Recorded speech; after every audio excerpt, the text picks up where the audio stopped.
पूज्य गुरुदेव भगवान के श्री चरणों में प्रणाम। अंक 88 लेख सब दुखों से सदा के लिए मुक्ति। पूज्य बापूजी के सत्संग प्रवचन से। पूज्य गुरुदेव कहते हैं, असंभव को संभव करने की बेवकूफ़ी छोड़ देना चाहिए और जो संभव है उसको करने में लग जाना चाहिए। शरीर एवं संसार की वस्तुओं को सदा संभाले रखना असंभव है, अतः उसमें से प्रीति हटा लो। मित्रों को, कुटुंबियों को, गहने गांठों को साथ ले जाना असंभव है, अतः उसमें से आसक्ति हटा लो। संसार को अपने कहने में चलाना असंभव है, लेकिन मन को अपने कहने में चलाना संभव है। दुनिया को बदलना असंभव है, लेकिन अपने विचारों को बदलना संभव है। कभी दुख न आए ऐसा बनना असंभव है, लेकिन दुख कभी चोट न करे ऐसा बनना संभव है। कभी सुख चला न जाए ऐसी अवस्था आना असंभव है, लेकिन सुख चले जाने पर भी दुख की चोट न लगेगी ऐसा चित्त बनाना संभव है। अतः जो संभव है उसे कर लेना चाहिए और जो असंभव है उससे टक्कर लेने की जरूरत क्या है। एक बालक परीक्षा में लिखकर आ गया कि मध्य प्रदेश की राजधानी इंदौर है। घर आकर उसे ध्यान आया कि हाय रे हाय, मैं तो गलत लिख कर आ गया। मध्य प्रदेश की राजधानी तो भोपाल है। वह नारियल, तेल और सिंदूर लेकर हनुमान जी के पास गया एवं कहने लगा, हे हनुमान जी, एक दिन के लिए ही सही मध्य प्रदेश की राजधानी इंदौर बना दो। अब उसके सिंदूर, तेल व एक नारियल से मध्य प्रदेश की राजधानी इंदौर हो जाएगी क्या? एक नारियल तो क्या, पूरी एक ट्रक भरकर नारियल रख दे, लेकिन यह असंभव बात है कि एक दिन के लिए राजधानी इंदौर हो जाए। जो असंभव है उसका आग्रह छोड़ दो एवं जो संभव है उससे कार्य को प्रेम से करो। बाहर के मित्र को सदा साथ रखना संभव नहीं है, लेकिन अंदर परमात्मा का सदा स्मरण करना एवं उसे पहचानना संभव है।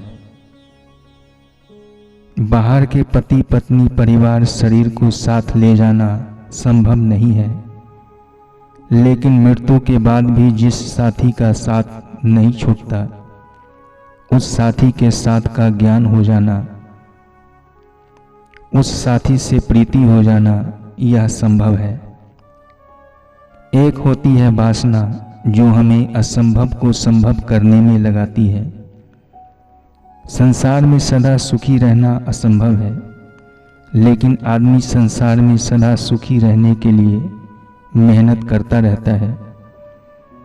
संसार में सदा संयोग बनाए रखना असंभव है, लेकिन आदमी सदा संबंध बनाए रखना चाहता है कि रुपये चले न जाए, मित्र रूठ न जाए, देह मर न जाए। लेकिन देह मरती है, मित्र रूठते हैं, पैसे जाते हैं या पैसे को छोड़कर पैसे वाला चला जाता है। जो असंभव को संभव करने में लगे हैं वह है वासना का वेग। उस वासना को भागवत प्रीति में बदल दो। एक होती है वासना, दूसरी होती है प्रीति एवं तीसरी होती है जिज्ञासा। ये तीनों चीजें जिसमें रहती है उसे बोलते हैं जीव।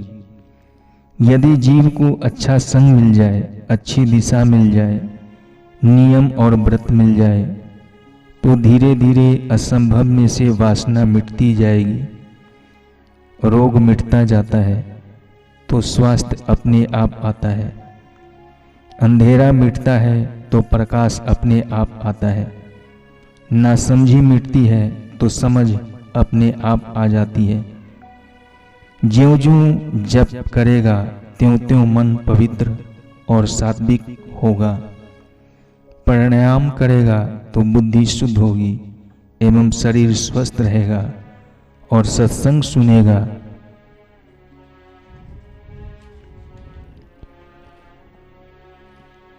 तो दिव्य ज्ञान प्राप्त होगा। इस प्रकार जप, प्राणायाम, सत्संग, साधन, भजन आदि करते रहने से धीरे धीरे वासना क्षीण होने लगेगी एवं वह जीव सुखी होता जाएगा। जितनी वासना तेज उतना तेज वह दुखी, जितनी वासना कम उतना कम दुखी, और वासना अगर बाधित हो गई तो वह निर्दुख नारायण का स्वरूप हो जाएगा।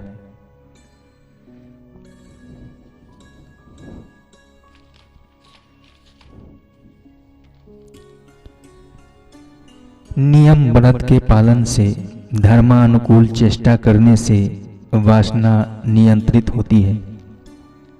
धारणा ध्यान से वासना शुद्ध होती है, समाधि से वासना शांत होती है, और परमात्म ज्ञान से वासना बाधित हो जाती है। ज्यों-ज्यों वासना कम होती जाएगी और भागवत प्रीति बढ़ती जाएगी,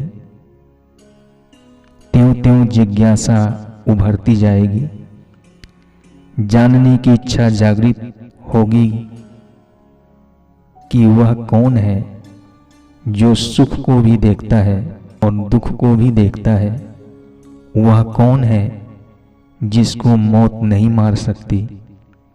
वह कौन है कि सृष्टि के प्रलय के बाद भी जिसका बाल तक बांका नहीं होता। आत्मा क्या है, परमात्मा क्या है, जगत की उत्पत्ति स्थिति एवं प्रलय का हेतु क्या है, बंधनों से मुक्ति कैसे हो, जीव क्या है, ब्रह्मा को कैसे जाने, जिससे जीव और ईश्वर की सत्ता है उस ब्रह्मा को कैसे जाने। इस प्रकार के विचार उत्पन्न होने लगेंगे। इसी को जिज्ञासा बोलते हैं। जहां चाह वहां राह।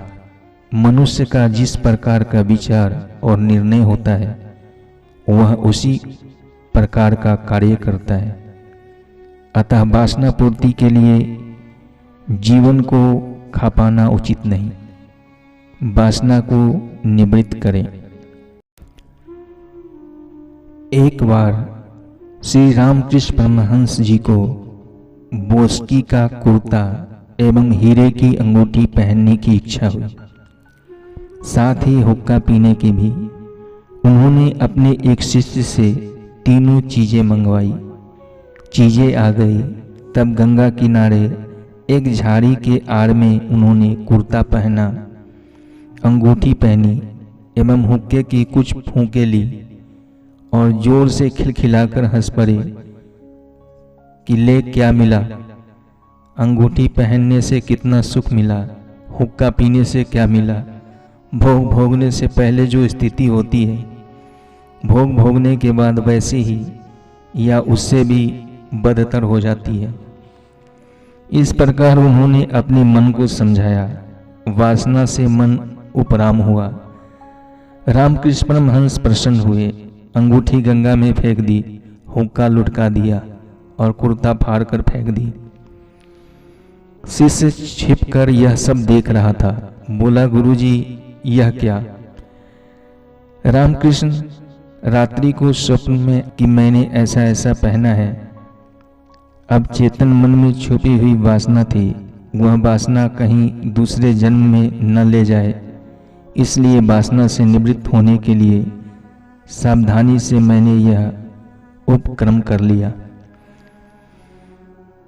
वासना से बचते हैं तो प्रीति उत्पन्न होती है, और प्रीति से हम ज्यों ज्यों आगे बढ़ते जाएंगे त्यों त्यों भागवत स्वरूप तत्व की जिज्ञासा उभरती जाएगी। भगवान का सच्चा भक्त अज्ञानी कैसे रह सकता है? भगवान में प्रीति होगी तो भागवत चिंतन, भागवत ध्यान, भागवत स्मरण होने लगेगा। भगवान ज्ञान स्वरूप है, अतः अंतःकरण में ज्ञान की जिज्ञासा उत्पन्न होगी और उस जिज्ञासा की पूर्ति भी होगी। इसलिए गुरु पूनम आदि पर्व मनाए जाते हैं ताकि गुरुओं का सानिध्य मिले, वासना से बचकर भागवत प्रीति, भागवत ज्ञान में आए एवं भागवत ज्ञान पाकर सदा के लिए सब दुखों से छूट जाए।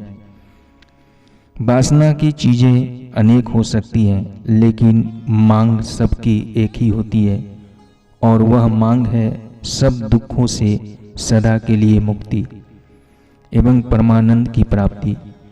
कोई रुपये चाहता है तो कोई गहने गांठे, लेकिन सबका उद्देश्य यही होता है कि दुख मिटे और सुख सदा टिका रहे। सुख के साधन अनेक हो सकते हैं, लेकिन सुखी रहने का उद्देश्य सबका एक है। दुख मिटाने के उपाय अनेक हो सकते हैं, लेकिन दुख मिटाने का उद्देश्य सबका एक है। चाहे चोर हो या साहूकार, साहूकार दान पुण्य क्यों करता है? कि यश मिले। यश से क्या होगा? सुख मिलेगा। भक्त दान पुण्य क्यों करता है? कि भगवान रिझे। भगवान के रिझने से क्या होगा? आत्म संतोष मिलेगा। व्यापारी दान पुण्य क्यों करता है? कि धन की शुद्धि होगी। धन की शुद्धि से मन शुद्ध होगा, सुखी होंगे। दान लेने वाला दान क्यों लेता है? कि दान से घर का गुजारा चलेगा, मेरा काम बनेगा, अथवा इस दान को सेवा कार्य में लगाए। इस प्रकार मनुष्य जो जो चेष्टाएं करता है वह सब दुखों को मिटाने के लिए एवं सुख को टिकाने के लिए ही करता है। वासना पूर्ति से सुख टिकता नहीं और दुख मिटता नहीं, अतः वासना को विवेक से निवृत्त करो। जैसे पहले के जमाने में लोग तीर्थों में जाते थे तो जिस वस्तु के लिए ज्यादा वासना होती थी वही छोड़ आते थे। ब्राह्मण पूछते थे कि तुम्हारा प्रिय पदार्थ क्या है? कोई कहता कि सेब है, तो ब्राह्मण कहता सेब का तीर्थ में त्याग कर दो, भगवान के चरणों में अर्पण कर दो कि अब साल 2 साल तक सेब नहीं खाऊंगा। जो अधिक प्रिय होगा उसमें वासना प्रगाढ़ होगी और जीव दुख के रास्ते जाएगा। अगर उस प्रिय वस्तु का त्याग कर दिया तो वासना कम होती जाएगी एवं भागवत प्रीति बढ़ती जाएगी। कोई कहे कि महाराज हमको सत्संग में मजा आता है। सत्संग में तो वासना निवृत्त होती है और प्रीति का सुख मिलता है। मजा अलग बात है और शांति आनंद अलग बात है। सत्संग से मजा आता है यह ना समझी है। सत्संग से तो शांति मिलती है, भागवत प्रीति का सुख होता है। विषय विकारों को भोगने से जो मजा आता है वैसा मजा सत्संग का सुख तो दिव्य प्रीति का सुख होता है। इसलिए कहा गया है, तीरथ नहाए एक फल, संत मिले फल 4, सदगुरु मिले अनंत फल, कहत कबीर विचार। अनंत फल देने वाली भागवत प्रीति है। अतः जिज्ञासुओं को, साधकों को, भक्तों को वासनाओं से धीरे धीरे अपना पिंड छुड़ाने का अभ्यास करना चाहिए।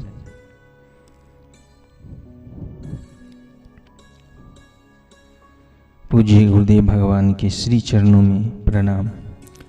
हरि ओम।